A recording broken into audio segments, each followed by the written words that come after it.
John, we've only just stopped talking about that incident here, but we're going to talk about it again now. Jimmy, what was your view on that McManaman incident right Well, at the end I there? think referees often say that slow-motion replays are unfair, or the public do to referees. I think that slow-motion replay was so fair to that referee, it wasn't true. When we all looked at it, we all said penalty, without any doubt. But if you see, it takes some time, we can admire McManaman's skill in the meantime.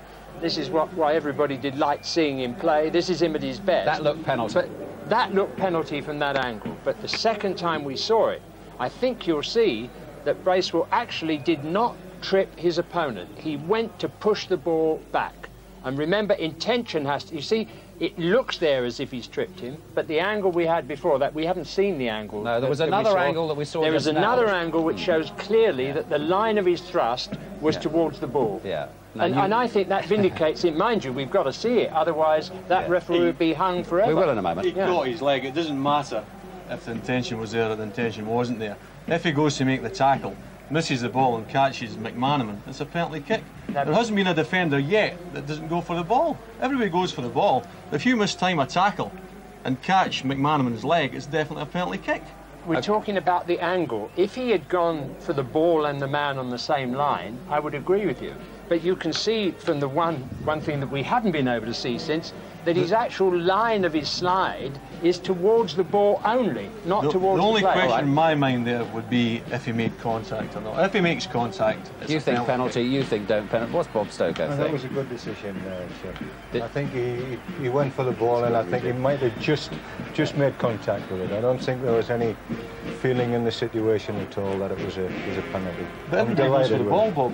Defenders always go for the ball. I mean, he's got to see whether it's deliberate, or I know players get brought down in certain situations, and I think he's made a fair play for the penalty, and I think if we've got a closer look, he might have just got a foot. Another look here. Yeah. I don't think it shows it well from this angle. I think it's the other angle that he might have just got a foot on it. He goes past him again. If he connects with McManaman there, it's definitely a penalty. I can't understand how you can say that he goes for the ball and makes a difference. Everybody goes for the ball. Defenders always go for the ball. The referee had his instant decision to make and perhaps didn't have the best angle. Well, he certainly didn't have the best angle, but he made a decision which I would still support. We still haven't seen that line of tackle that I saw originally, where his foot slid through. Bob says he might, excuse me, he might just have caught the ball. I think there is a possibility that he just got a nick on the ball, but his intention was to play the ball. And if we'll dig that replay out. I mean, the laws of the game are very clear on that. You know, it has to be an intentional trip. Okay. And the only thought in his mind, I'm going to get that ball and go for it. I have to scrap that rule in. Slightly different interpretation of what the laws of football are here. Let's have a general thought on the half first, Jim. I mean, it's even Steven, isn't it? Sunderland very much in it. It's been a good half to watch, hasn't it? I think our assessment of it being more of an even game than we might have imagined has been very true. I mean, either side could have been leading.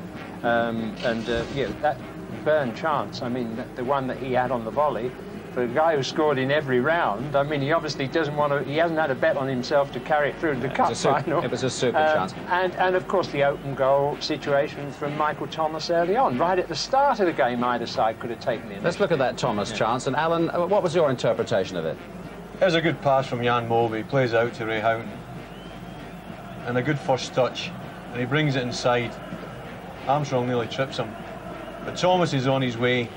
Ray comes inside, plays it outside his right peg. He should score, but the goalkeeper does well. The goalkeeper comes out and makes some sort of snatch at it. He's got to hit it high, hasn't he? Because he's trying to lift it over the top of him. Yeah. And it was really early on in the game, and I think he's maybe just snatched at it a bit. Good run, good ball through, good movement from Saunders, but again, the goalkeeper does well. He comes out quickly and forces him to clip it over the top of the bar. Right. Okay. Now, Burns' chance. You were talking about that now, Jim. Just have a word about it again. It looked a good one. It wasn't quite as easy, maybe, because the ball was swirling.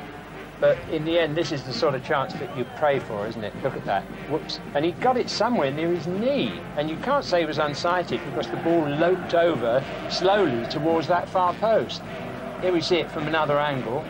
Good header there, and it provided that perfect chance. Look, it was... That was a schoolboy attempt at it, wasn't it? He had more time than that, Bob, didn't yeah, he? he made a bad contact, whether he just took his eye off it at the wrong time, but he got it with the inside of his heel rather than the top of his foot. But I'm delighted with Sunderland's performance, Des. I think, obviously, Liverpool dominated early on with Mulby and Thomas sort of running it, but once Bracewell and Brian Atkinson got to grips with them, they pushed them further and further back, and Liverpool have had to play the game from a long way back, just hitting long balls, and they don't look successful with it. There was another chance where the ball nearly sneaked in, as it were. Do you remember that one when Bracewell was involved? That's right, and Armstrong again wins the ball in the air.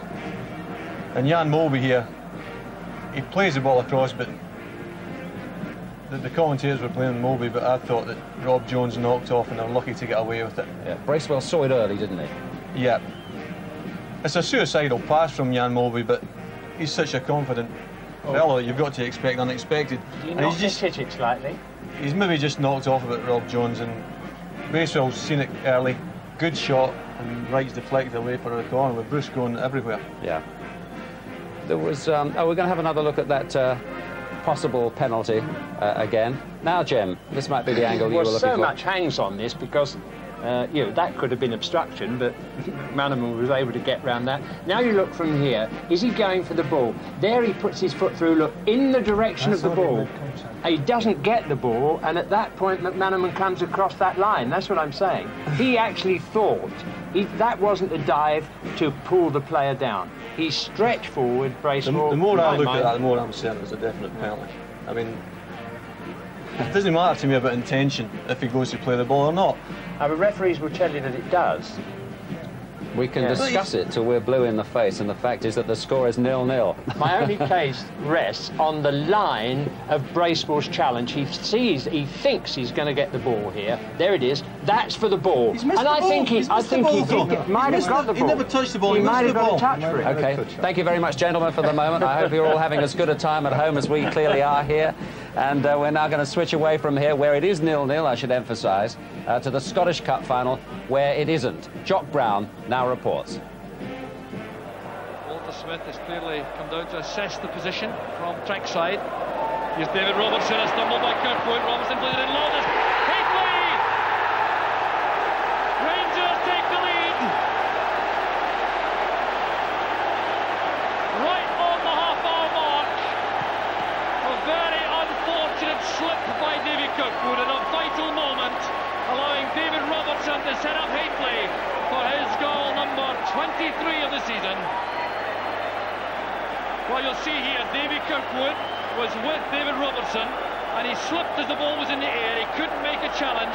Robertson had time to pick out an active ball inside, and Hickley took the chance brilliantly. McCall sets up McCoist. That's a good effort by McCoist. And deadly finishing pays off once again for Rangers. Right on the half-time whistle, that may well be the killer goal in the final. And the quality of the pass should be savoured also when we see the replay of this goal. McCoy is getting his 39th goal of the season. The clearance from the defence, indecisive. Two players getting each other away. But look at this ball, played quickly by McCall. Into space from McCoist on his left foot, and Martin hadn't a hope. So it's 2-0 up there to Rangers against Airdrie, 0-0 here, Liverpool against Sunderland, and our man Albert has been assessing the chances, and I think he makes it 10-all, doesn't it, Jimmy? 10-all. Can't have it more even than that. Exactly not. But we've got an example of two of the Liverpool chances towards the end there. There was that Saunders shot. Alan, you have a look at this. Yeah, this is where he's at his strongest. The ball was played through from Rob Jones. Sunderland had pushed up, and when the ball was played in front of him, he's quite good. And he gets on the end of it. This is the ball here. It's a ball played forward. And he makes the run, takes it well, and he hits it from maybe 22 yards, but he's gone away from the goals. That was a good shot and a half-decent save. Yeah, Tony Norman's pretty useful at that stretching. We saw him do that, I think, in the semi-final against Norwich. He stretches well. Yes, he's not been in any trouble at all, really, Jim. Does after the first few moments, and that when Thomas got through. But as I repeat myself, I think Sunderland Malcolm will be in the dressing room quite delighted with the way things have. There was another Liverpool chance, which was McManaman. Rob Jones involved with the ball here, Jim. Yes, he's done so well, Jones. I mean, to make one chance and now another. That was a first-class through ball to give Saunders just the opportunity he wants. And this one, of course, was you want Aldridge there, really, don't you? a known heading goal scorer. He made an effort, but he was never going to get it on target. Yeah, but the best chance of the half still remains that one for Byrne, I would think. Sunderland have had the better of the chances, and also they've been in several very good positions, and they've made better use of it. They could have been in front at half-time. Right. I was kidding, actually. It was a penalty, sorry. Yeah. No, he wasn't. No. I made the case for the referee. I want to make that very explicit. Okay, let's look ahead to the second half of action and a view on how you see it, Jim, first. It's a very difficult game to read. I'm still stuck with my prediction of 2-1 for Liverpool in extra time. I mean, you wouldn't say the game was going to be decided before extra time on the evenness of the first half, would you? The teams are about balanced. One at the bottom of the second division, the other a side who I've said have played the best football that I've ever seen in the Football League, but they're not that at the moment, Liverpool. They're very ordinary in some departments. They haven't got the fluent finishing that they had in days gone by, and so Sunderland can live in hope. Alan? And Bob is Sunderland have played well in the first half, and the way Liverpool started, I thought that they were going to go right on top. But Sunderland have come back into it, and I think they'll be happier in the dressing room at half-time. Like Steven, anybody's game to go and win it. Well, there's never been a 0-0 in a Wembley final. Sure, I think that's a surprising thing at the moment, Des, that it is 0-0, because there could have been several goals. And I think Sunderland will continue to be stronger with their young engines in midfield. They're doing all the things that we hoped they would do. Well, your tip of a Sunderland wins still on, very much so. Two for Liverpool and one for Sunderland here at the moment. Before we go back to Trevor and John to enjoy the second half, let's enjoy the bands.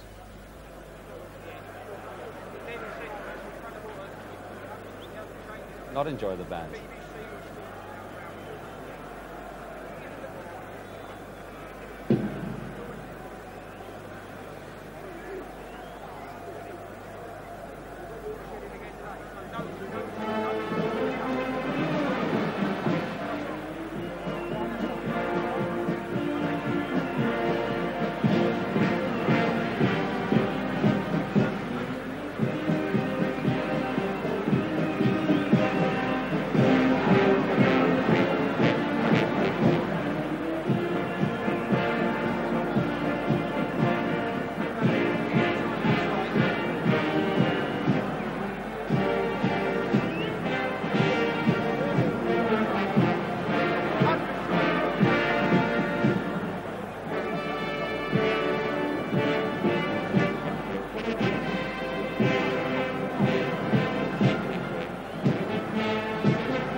I know many of our viewers like to listen to the band for a few minutes at half-time, and I hope you enjoyed that rendition. Meantime, activity in the players' tunnel. The Liverpool team already out, Sunderland just joining them now. A reminder of the substitutes in case they're used in the second half. Liverpool have Mark Walters and Mike Marsh in reserve, and Sunderland have Paul Hardiman and Warren Hawke. Do you foresee any significant change of tactics on either side in this second half, Trevor? Well, the only one, of course, with Liverpool, I would like to see from their point of view is perhaps McManaman on the right. But from Sunderland point of view, I think really they've got better and more confident. If now their confidence grows and they start getting more men forward and as we've said, make better use of the final ball themselves, chances, I'm sure I shouldn't be surprised if we stay goalless myself. Just May as well throw in our two penneth about this penalty award, Trevor. The only thing I would have said, in fairness to referee Don, is if it wasn't an intentional foul, then the referee is entitled not to give it, but you would probably take the Alan Hansen view on that. Yeah, I think any player looking at that and seeing the ball a yard or so ahead of the player when his standing foot's being clipped has got to say, well, it'd be a penalty. If it was given against my